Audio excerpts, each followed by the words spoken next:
வணக்கம் பிராண்ட்ஸ். இன்னைக்கு நம்ம வீட்டிலேயே கருப்பட்டி பாகு குழுக்கு ரொட்டி எப்படி பண்ணுறது அப்படிங்கிறத பற்றி பார்க்கலாம். வாங்க நம்ம இப்போ வீடியோக்குள்ளே போவோம். அதுக்கு தேவையான பொருட்கள் 100 கிராம் ராகி மாவு, 1 ஸ்பூன் நெய், தேவையான அளவு உப்பு, 1 ஸ்பூன் நாட்டு சக்கரை, 1/4 கப் தேங்காய் பால், 5 பாதாம், 5 முந்திரி பொடியாக நறுக்குனது, கொஞ்சம் ஏலம் சுக்கு, அவ்வளோதான். இப்போ நம்ம வீடியோக்குள்ளே போவோம். ராகி மாவில் நெய்யை சேர்த்துட்டு தேவையான அளவு உப்பு போட்டு 1 ஸ்பூன் நாட்டு சக்கரை கலந்து கொஞ்சம் கொஞ்சமாக தண்ணி விட்டு நல்லா சப்பாத்தி மாவு பதத்துக்கு பிணையணும். இப்போ நமக்கு மாவு தயாராகிருச்சு. இதை நம்ம கோலி குண்டு உருண்டை மாதிரி சின்ன சின்ன உருண்டைகளாக பிடிச்சிக்கலாம்.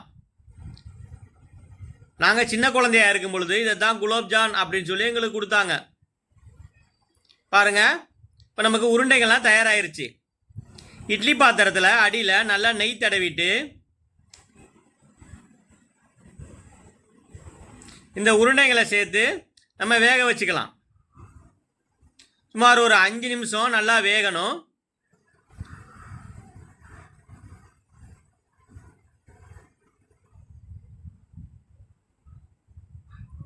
அஞ்சு நிமிஷம் ஆயிடுச்சு. இப்போ திறந்து பார்ப்போம். சூப்பராக வெந்து வந்திருக்கு.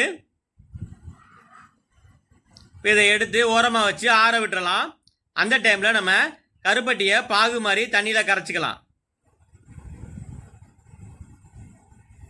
இப்போ இந்த உருண்டைங்களில் லேசாக இந்த மாதிரி குத்தி விட்டுக்கோங்க. அதுக்கப்புறம் கருப்பட்டி பாகில் அந்த உருண்டைங்களை சேர்த்து நல்லா கொதிக்க விடணும்.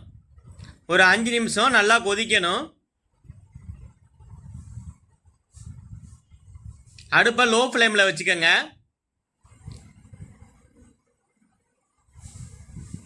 பாருங்கள், இந்த மாதிரி நல்லா வேகணும். கொதிச்சு அந்த உருண்டைங்கள்லாம் நல்லா உப்பி மேலே வரும். கருப்பட்டி பாகு நல்லா உள்ளே சார்ந்துடும். அதுக்கப்புறம் அதை வேறு பாத்திரத்தில் மாற்றிட்டு நம்ம ஏலம் சுக்கு நுணுக்கி வச்சுருக்கோம், அதை மேலே தூவிக்கலாம். 1/4 கப் தேங்காய் பாலை அது கூட சேர்த்துக்கலாம். எனக்கு தேங்காய் பால் நிறையா பிடிக்கும், அதனால் நான் நிறையா சேர்க்குறேன். நீங்கள் தேவைப்பட்ட அளவு சேர்த்துக்கங்க. நம்ம நுணுக்கி வச்ச முந்திரி பாதாம் இதில் சேர்த்துக்கலாம். இப்போ நமக்கு அருமையான ராகி கருப்பட்டி பாகு குழுக்கு ரொட்டி தயாராகிருச்சு.